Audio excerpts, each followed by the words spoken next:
நான் உன்னை விட்டுட்டு போயிருக்கக்கூடாது. இந்த உலகத்திலே எனக்கு ரொம்ப பிடிச்சது நீ மட்டும்தான். நீ இல்லாம நான் எப்படி... நெக்ஸ்ட். நீ உடனே வேலைக்கு போய் இதெல்லாம் எங்களுக்கு செய்யின்னு சொல்லல. நிலையான வருமானம் இல்லாம நாங்க கஷ்டப்படுற மாதிரி நீ கஷ்டப்படக்கூடாதுன்னு தான் சொல்றேன். நீ கத்துக்கிறது கூட காசு தேவையா இருக்குல்ல சார். தகுதிக்கு மீறி ஆசைப்பட்டுட்டோமோன்னு தோணுது சார். இன்னும் ஒரே ஒரு சான்ஸ் மட்டும் கொடுங்க சார். நான் நல்லா பண்ணுவேன் சார்.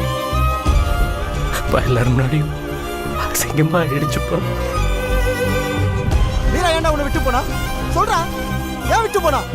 அவனுக்கு என்ன பிடிக்கலடா. நான் ஒண்ணுமே இல்லாதவன் என்ன விட்டுட்டு போயிட்டான். என்கிட்ட காசு இல்லைப்பா. காசு இல்லை சார். காசு இருக்குமா? நம்ம எல்லாரையும் ஏதோ ஒண்ணு பிடிச்சு இழுக்கத்தான் செய்யும். நாம தான் அதை உதைச்சு தள்ளிட்டு மேல வரணும். இந்த மூஞ்ச வச்சுக்கிட்டு எப்படி நடிப்பான்னு தானே கேட்டேன். நான் நடிச்சு காட்டுறேன்டா. வாத்தா இந்த மூஞ்ச நீங்க பாப்பீங்கடா.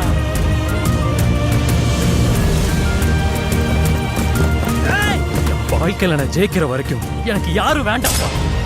ஜெயிக்கவே மாட்டேன். வயது முதிர்ந்த போதிலும், வலிகள் மிகுந்த போதிலும், வலிமை குறைந்த போதிலும்,